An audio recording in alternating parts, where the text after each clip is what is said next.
हे दोस्तों, हम कितने भी अमीर हो जाए, फेमस या पावरफुल हो जाए, जब तक हम चीजों को लेकर बहुत ज्यादा फिक्र करेंगे तब तक जिंदगी हमें उतनी अच्छी नहीं लगेगी जैसी लगनी चाहिए। क्योंकि ज्यादा वरी करना स्ट्रेस, डिप्रेशन, एंजाइटी और बहुत सी ऐसी चीजों को पैदा करता है जो हमारे लिए जरा भी अच्छी नहीं है, बोथ मेंटली एंड फिजिकली। और इन चीजों के आने के बाद अगर हमें दुनिया की सारी अच्छी चीजें भी मिल जाएंगी तो भी हम अच्छा फील नहीं कर पाएंगे। नेपोलियन और हेलन केलर इस बात को प्रूव करने की परफेक्ट एग्जाम्पल है। नेपोलियन के पास हर वो चीज थी जिसकी एक नॉर्मल इंसान सपने देखता है, फेम, पावर, पैसा, सब था। फिर भी सेंट हेलेना नाम के आइलैंड पे नेपोलियन ने एक्सेप्ट किया कि उन्होंने जिंदगी के कोई 6 दिन भी खुशी से नहीं बिताए। जबकि सेम जगह हेलन केलर, जो कि ब्लाइंड, डेफ एंड डम थी, उन्होंने डिक्लेयर किया कि जिंदगी बहुत ही खूबसूरत है। अब अगर हेलन केलर बिना वरी के 78 इयर्स खुशी से जी सकती है अपनी इतनी सारी प्रॉब्लम्स के साथ, तो हम क्यों नहीं? ज्यादा वरी करना हम पर बहुत इंपैक्ट करता है। एलेक्सिस कैरल, जो कि एक नोबेल प्राइज विनर है, उन्होंने कहा, people who do not know how to fight worry die early. Doctor O.F. गॉबेरॉन, जो कि एक चीफ फिजिशियन है, उन्होंने बताया कि 70% पेशेंट्स जो फिजिशियंस के पास आते हैं वो अपने आप को खुद ही ठीक कर सकते हैं अगर वो बस अपने फियर और वरीज को खत्म कर दे तो। एक स्टडी में 15,000 पेशेंट्स को एग्जामिन किया गया जिन्हें स्टमक डिसऑर्डर्स थे। उन्हें एग्जामिन करने के बाद पता चला 5 में से 4 पेशेंट्स की बीमारी का कोई भी फिजिकल रीजन नहीं था, बल्कि उनके फियर, वरी, हेट, सेल्फिशनेस, ये सारे रीजंस बन गए थे उनके पेट की बीमारियों के।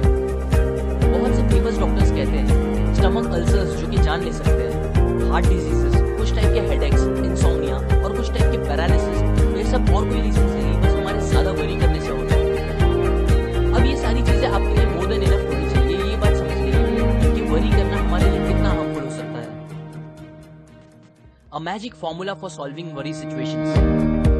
विलिस एच कैरियर एक इंजीनियर थे। उन्हें एक बार एक फैक्ट्री में गैस क्लीन करने वाले डिवाइसेस को इंस्टॉल करने का प्रोजेक्ट मिला, जिसके लिए कंपनी के मिलियंस ऑफ डॉलर्स लग गए थे। पर ये प्रोजेक्ट खत्म करने के बाद कैरियर को पता चला कि उनके इंस्टॉल किए गए डिवाइसेस कंपनी को किए गए गारंटीड वादे पूरे नहीं कर पा रहा है, जिसकी वजह से मिलियंस ऑफ डॉलर्स के लॉस की जिम्मेदारी पूरी कैरियर पे आ गई थी। वो अपने इस फेलियर से बहुत ही ज्यादा परेशान हो गए थे। वो इतना फिक्र करने लगे थे कि उन्हें नींद आना बंद हो गई थी।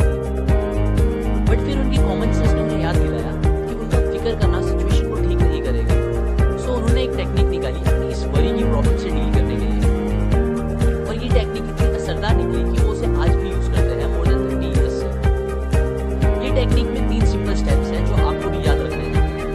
स्टेप 1, बिना डरे और पूरी सच्चाई के साथ ये पता करो कि एट द वर्स्ट केस बुरे से बुरा इस प्रॉब्लम की वजह से आपके साथ क्या हो सकता है। कैरियर ने जब ये सोचा तो उन्हें पता चला कि उनके इस फेलियर के लिए उन्हें जेल या फांसी तो नहीं होगी, बट हाँ, उनका मार्केट में नाम बहुत खराब होगा और $20 मिलियन जो उन्होंने अपने एम्प्लॉइज के साथ इन्वेस्ट किए थे वो पूरे डूब जाएंगे। स्टेप 2, वर्स्ट केस पता चलने के बाद आप उसे मेंटली एक्सेप्ट कर लो। कैरियर ने अपने आप से कहा कि ठीक है, अब अगर ऐसा हो गया है तो कोई बात नहीं, मैं फिर से मेहनत करके अपना नाम बना लूंगा और एम्प्लॉइज को समझा दूंगा कि ये एक्सपेरिमेंट कॉस्ट था, हमारे गैस साफ करने की न्यू टेक्निक को टेस्ट करने के लिए। वर्स्ट थिंग एक्सेप्ट करने के बाद कैरियर को बहुत ही ज्यादा सुकून मिला जो उन्हें बहुत टाइम से नहीं मिला था। स्टेप 3, जब वो बुरे से बुरी चीज मेंटली एक्सेप्ट हो चुकी हो तो फिर आप उस वर्स्ट को बेटर या और अच्छा कैसे कर सकते हो इस बारे में सोचो। अगेन कैरियर ने चीजें एक्सेप्ट करने के बाद ये सोचना स्टार्ट किया कि वो कैसे उस $20,000 के लॉस को कम कर सकते हैं। उन्होंने बहुत से टेस्ट किए तो उन्हें पता चला कि अगर वो अपने डिवाइसेस में $5,000 का और काम कराएंगे तो अपनी डिवाइसेस बराबर काम करने लगेंगे। फिर उन्होंने ऐसा ही किया, जिसका रिजल्ट ये हुआ कि $20,000 लॉस होने के बजाय उन्होंने $15,000 का प्रॉफिट करा दिया, ये सॉल्यूशन निकाल के। कैरियर कहते हैं कि अगर वो ये 3 स्टेप फॉलो नहीं करते और बस फिक्र करते रहते तो उन्हें ऐसा रिजल्ट कभी नहीं मिलता। ये टेक्निक हमारे लिए भी बहुत काम की है, क्योंकि जब आप वर्स्ट आउटकम को एक्सेप्ट कर लेते हो तो आपका दिमाग एक जगह से दूसरी जगह जाके परेशान होना बंद कर देता है और प्रॉब्लम को सॉल्व करने में ज्यादा कॉन्सेंट्रेट कर पाता है। पर जब तक आप एक्सेप्ट नहीं करोगे अपनी प्रॉब्लम को, आपका दिमाग आपको खाता रहेगा और कुछ अच्छा आउटकम नहीं मिलेगा। अभी अगर कुछ लोगों को लग रहा होगा कि कैरियर की प्रॉब्लम इतनी बड़ी नहीं थी और उनकी लाइफ की प्रॉब्लम बहुत ही ज्यादा बड़ी है, तो उनके लिए एक और ट्रू स्टोरी है। अर्ल बी हैनी नाम के आदमी को ड्यूडेनल अल्सर्स थे। डॉक्टर्स जिनमें स्पेशलिस्ट भी थे उन्होंने हैनी को जवाब दे दिया था, ये बोल के उनकी बीमारी का इलाज नहीं है और उनका बस टाइम पास है। आप सोच ही सकते हो ये सुनकर उनमें क्या बीती। वो बहुत परेशान रहने लगे थे। पर फिर उन्होंने डिसाइड किया कि जबकि मेरे पास बहुत ही कम टाइम बचा हुआ है, क्यों ना मैं इस टाइम को एकदम बेफिक्र होकर खुशी से बिताऊं और एकदम खुल के जीऊं।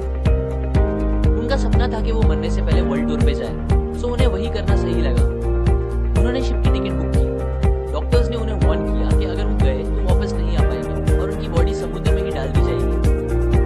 हैनी को अपने शहर नेब्रास्का में ही दफन होना था, सो वो अपने साथ अपनी कॉफिन लेके गए। उसे शिप वालों को दे दिया और एग्रीमेंट रखा कि अगर वो मरते हैं ट्रिप में तो शिप वाले उनकी बॉडी वापस लेके आए। ये अरेंजमेंट करने के बाद वो एकदम बेफिक्र होकर ट्रिप पे चले गए।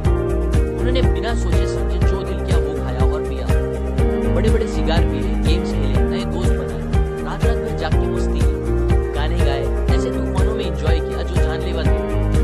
और फिर पूरी ट्रिप खत्म होने के बाद जब वो वापस आए तो उनका 90 पाउंड वजन बढ़ गया था। वो भूल ही गए थे कि उन्हें स्टमक अल्सर था। सरप्राइजिंगली वो एकदम ठीक हो गए थे और उसके बाद उन्होंने आगे एक हेल्दी लाइफ खुशी से गुजारी।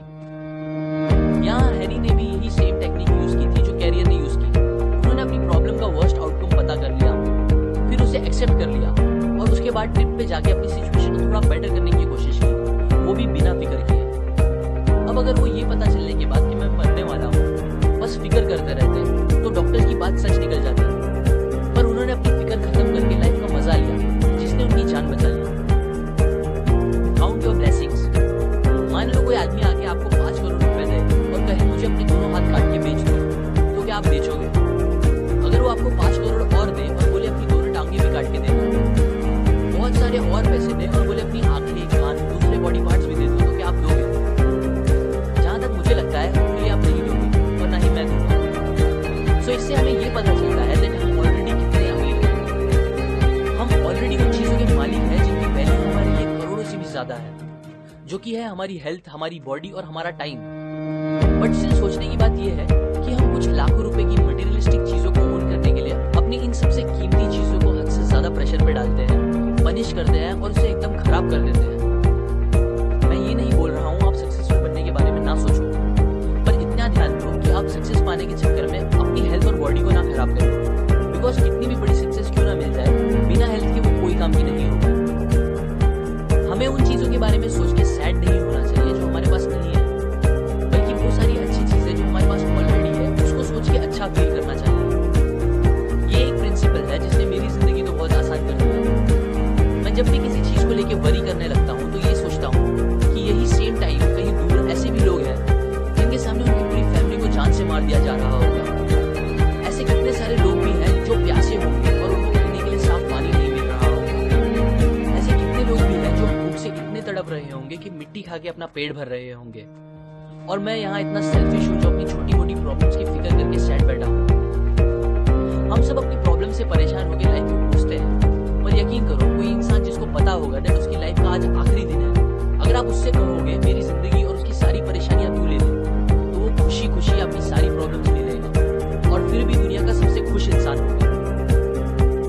अगर आपको एंजाइटी, स्ट्रेस, डिप्रेशन या वरीज से दूर रहना है तो एक हैबिट बना लो और कम से कम दिन में एक बार अपनी लाइफ की सारी अच्छी चीजों को गिनने की कोशिश करो और उसके लिए ऊपर वाले का शुक्र करो। जब आप ऐसा करोगे तो आपको पता चलेगा आप अपनी सोच से कितने ज्यादा अमीर हो। Don't allow yourself to get upset on small things. Robert Moore ने ये बात तब सीखी जब वो 276 फीट पानी के नीचे एक सबमरीन में फंसे हुए थे। वॉर का टाइम था, उन पे जापानीज माइन लेयर अटैक कर रही थी जो उनकी कभी भी जान ले सकते थे। तब मौत को एकदम पास देखकर वो सोचने लगे कि कैसे वो पहले छोटी छोटी बातों पे फिक्र किया करते थे। जब वो पहले बैंक में काम करते थे, उनकी लंबी ड्यूटी, कम सैलरी, खुद का घर ना होना, एक खुद की कार ना खरीद पाना, ये सब तब उन्हें जिंदगी की सबसे बड़ी प्रॉब्लम लगती थी। पर अब जब वो मरने वाले थे उन्हें समझ आया कि वो सब फिक्र कितनी बेतुकी थी और तभी उन्होंने अपने आप से प्रॉमिस किया कि अब अगर वो जिंदा बच गए तो वो कभी इतना वरी नहीं करेंगे, किसी भी बात को लेकर कभी भी नहीं। उन्हें वो चांस मिल गया और वो वहां से बच निकले और फिर उसके बाद उन्होंने कभी भी अपना खुद का किया गया फिक्र ना करने का वादा नहीं तोड़ा। मोस्टली हमें चीजें जितनी बड़ी लगती है एक्चुअली वो उतनी बड़ी होती नहीं, हम बस सोच सोच के उसे बड़ा बना देते हैं। मुझे याद है मैं पहले अपने सेलफोन में अच्छे अच्छे सॉन्ग्स और फॉरवर्ड मैसेजेस जमा करता था। मैंने काफी सारे सॉन्ग्स और मैसेजेस जमा किए थे जो मुझे बहुत पसंद थे। एक दिन मेरा सेलफोन खराब हो गया और मेरा सारा डेटा उसमें से उड़ गया। इस बात ने मुझे इतना परेशान कर दिया था कि मुझे एक बीमार इंसान जैसा फील हो गया। आज जब मैं वो बात सोचता हूँ तो मुझे हंसी आती है, पर तब वो मेरे लिए बहुत बड़ी बात थी। हम ऐसी ही बहुत सी स्टूपिड बातों को लेकर फिक्र करने लगते हैं जो अपनी फिक्र करने के लायक ही नहीं होती। सो नेक्स्ट टाइम जब आप किसी बात को लेकर फिक्र करो तो अपने आप से पूछो, क्या ये सेम बात को लेकर मैं कुछ साल बाद भी फिक्र करूंगा? और अगर नहीं तो अभी ही फिक्र करना बंद कर दो। About all the worries we worry about never happens. 500 साल पहले माइकल डी मोंटेग ने कहा, मेरी जिंदगी बहुत सी परेशानियों से भरी है, ऐसी परेशानियां जो कभी रियल में होती ही नहीं। एक रिसर्च से पता चला है कि 85% बातें जिसकी हम फिक्र करते हैं वो एक्चुअल में कभी हमारे साथ होती ही नहीं, और जो 15% होती है उसमें से 79% बातें फिक्र करने के लायक नहीं होती। मतलब टोटल 97% बातें जिसकी आप फिक्र कर रहे हो वो और कुछ नहीं, बस आपके दिमाग का डर है जो आपको परेशान कर रहा है। सो अब मैं आपको कुछ तरीके बताता हूँ जिससे आप अननेसेसरी वरीज को खत्म कर सकते हैं। उनमें से एक है कि आप जितना हो सके अपने आप को बिजी रखो, बिकॉज इंसान कितना भी समझदार हो वो दो चीज एक साथ नहीं सोच सकता। सो जब आप बिजी रहना स्टार्ट करोगे तो आपको फिक्र करने का टाइम ही नहीं मिलेगा। और बिजी भी ऐसे काम में रहो जिसमें आपकी क्रिएटिविटी और प्लानिंग यूज हो। एक और चीज जो आप कर सकते हो वो है थिंक एंड एक्ट चीयरफुल। जैसे हम एक साथ दो काम नहीं कर सकते, वैसे ही हम एक साथ दो चीज फील नहीं कर सकते। मतलब आप किसी बात को लेकर एकदम ज्यादा एक्साइटेड हो और उसी टाइम में किसी दूसरी बात को लेकर एकदम ज्यादा सैड एक साथ नहीं हो सकते। आप जब भी टेंस फील करो तो मुस्कुराओ और ऐसा एक्ट करो कि आप खुश हो। ये करने से आपको रियल में अच्छा फील होने लगेगा, बिकॉज हम अपनी फीलिंग्स को डायरेक्टली कंट्रोल नहीं कर सकते, बट अपने एक्शंस को कर सकते हैं। और अच्छी बात यह है कि आपकी एक्शंस और आपकी फीलिंग्स एक दूसरे से कनेक्टेड है। सो जब आप ऐसा एक्ट करोगे कि आप अच्छा फील कर रहे हो तो आपको रियल में अच्छा फील होने लगेगा। ये कंसेप्ट मैंने आपको डेल कार्नेगी की book how to stop worrying and start living से बताया, जिसने लिटरली मिलियंस ऑफ लोगों की जिंदगी आसान कर दी है, स्ट्रेस, वरीज, डिप्रेशन को खत्म कर दिया। लाइक करें अगर आपको ये बात काम की लगी, अपने व्यूज कमेंट करें, शेयर करें इस वीडियो को सबके साथ ताकि दूसरों की लाइफ भी थोड़ी और ब्यूटीफुल हो सके। सब्सक्राइब करें, मैं और ऐसी नॉलेज